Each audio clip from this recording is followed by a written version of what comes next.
Good morning विद्यार्थी मित्रों। Standard आपका 10th है।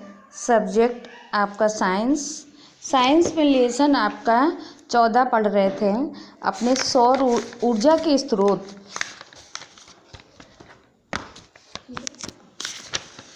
देखिए, लेसन 14 पढ़ रहे थे ऊर्जा के स्रोत।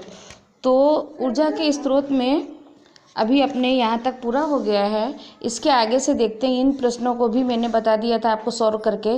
जीवाश्म ईंधन की क्या हानियाँ हैं और हम ऊर्जा के वैकल्पिक स्रोतों की ओर क्यों ध्यान दे रहे हैं, और हमारी सुविधाओं के लिए पवनों तथा जल ऊर्जा के पारंपरिक उपयोग में किस प्रकार से सुधार किए हैं। तो यहाँ तक विद्यार्थी मित्रों आपको समझा दिया था। इसके बाद देखिए आपका 14.3 में देखिए वैकल्पिक अथवा गैर परंपरागत ऊर्जा के स्रोत। वैकल्पिक अपने जैसे कोई ऑप्शन होता है, और गैर परंपरागत जो अपना परंपरागत नहीं है, गैर रीत से यानी कंटिन्यू नहीं है, उसका उपयोग हम लोग ऊर्जा का किस प्रकार से करते हैं। प्रौद्योगिकी में उन्नति के साथ ही हमारी ऊर्जा की मांग में दिन प्रतिदिन वृद्धि हो रही, क्योंकि जैसे जैसे औद्योगिकरण हो रहा है, प्रौद्योगिकरण हो रहा है, हमारे जो उद्योग विकसित हो रहे हैं, तो हमारी उसके साथ साथ ऊर्जा की भी मांग अधिक होगी, क्योंकि जैसे अधिक मशीनें आएंगी काम करने के लिए हर चीज़ की, तो उस तरह हमारी ऊर्जा का भी व्यय अधिक होगा। हमारी जीवन शैली में निरंतर परिवर्तन हो रहा है। हम अपने कार्यों को करने के लिए अधिकाधिक मशीनों का उपयोग करते हैं। अपने कार्य को करने के लिए हम विभिन्न प्रकार के मशीनों का उपयोग करते हैं। हाथों से कार्य करना तो लोगों को पसंद नहीं है। मिक्सर में सब पीसना, वॉशिंग मशीन में कपड़े धोना, वैक्यूम क्लीनर, विभिन्न प्रकार के, और इसी प्रकार से उद्योगों में भी अभी आ गया, कंप्यूटर में आ गया, यानी कुछ काम हाथ से करना नहीं है, सब मशीनों द्वारा होता है। तो मशीनों के द्वारा हमको विद्युत की आवश्यकता होती है। विद्युत की आवश्यकता है यानी एनर्जी। जैसे जैसे औद्योगिकरण से हमारा जीवन स्तर उन्नत हो रहा है, यानी आगे की ओर बढ़ रहा है, विकसित हो रहा है, तो हमारी मूल आवश्यकताओं में भी निरंतर वृद्धि हो रही है।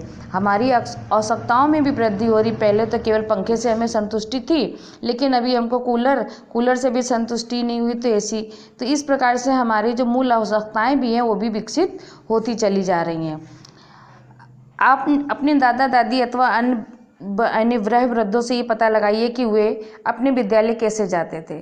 तो उस समय वो लोग विद्यालय कैसे जाते होंगे, अपने बचपन में दैनिक आवश्यकताओं के लिए जल कैसे प्राप्त करते थे, वो मनोरंजन कैसे करते थे। तो उस समय कैसा होता था उनको पता होगा। पैदल जल करके जाते थे, काफ़ी दूर यानी स्कूल होते थे, और अपने बचपन के दैनिक आवश्यकताओं के कार्य के लिए जल कैसे निकालते थे। हैंडपम्प है, या कुआं से, या बोरिंग है, या तो फिर नल के द्वारा निकालते थे। मनोरंजन कैसे करते थे, मदारी के खेल वगैरह देख करके, गुल्ली डंडा खेल के, बैट बॉल खेल के। इस प्रकार से ये अपने दादा दादी से कहानियाँ सुन करके इस प्रकार से मनोरंजन किया करते थे। लेकिन आज ये सब बिल्कुल डिफरेंस है। तो जैसे जैसे हमारी ऊर्जा की मांग में वृद्धि होती जाती है, वैसे वैसे ही हमें अधिक ऊर्जा स्रोत की आवश्यकता होती है। हम उपलब्ध एवं ज्ञात ऊर्जा स्रोतों के अधिक दक्ष उपयोग के लिए प्रौद्योगिकी विकसित करते जाते हैं, ऊर्जा के नए स्रोत की खोज करते हैं। जिस किसी भी ऊर्जा के नए स्रोत को हम खोजते हैं, उसी के उपयोग को मस्तिष्क में रख करके विशिष्ट युक्तियाँ विकसित की जाती हैं।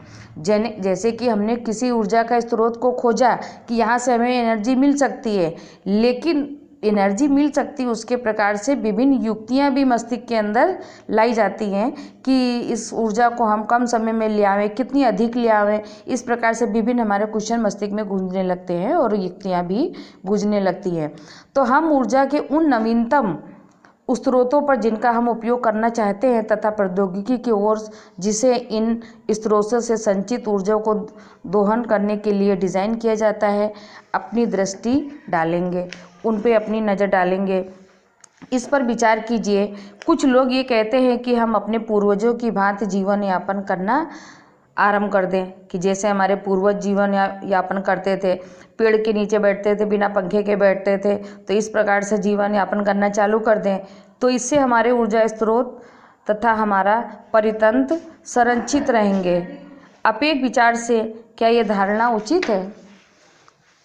तो इसके लिए हमें धारणा उचित है या नहीं है, तो हम लोग इसके बहुत आदी हो चुके हैं कि बिना हम अपने विद्युत के नहीं रह सकते हैं। तो इसके आगे देखिए नेक्स्ट पॉइंट आपका आएगा सौर ऊर्जा। सौर ऊर्जा में देखिए सूर्य जो लगभग हमारे 5 करोड़ वर्ष निरंतर वर्तमान दर पर विशाल मात्रा में, अधिक से अधिक मात्रा में यानी ऊर्जा विकृत कर रहा है, हमको दे रहा है। इस दर से भविष्य में भी लगभग 5 करोड़ वर्ष तक ऊर्जा विकृत करता रहेगा और ऊर्जा का केवल एक लघु भाग यानी छोटा सा भाग ही पृथ्वी के वायुमंडल की बाहरी परत पर पहुंच पाता है। इसका लगभग आधा भाग वायुमंडल से गुजरते समय अवशेषित हो जाता है तथा शेष भाग पृथ्वी के पृष्ठों पर आता है।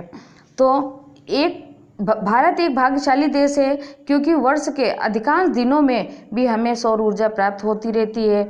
यहाँ अनुमान लगाते हैं कि हमारा देश प्रति वर्ष 500 करोड़ किलोवाट घंटा अर्थात 5000 ट्रिलियन किलोवाट घंटा सौर ऊर्जा प्राप्त करता है।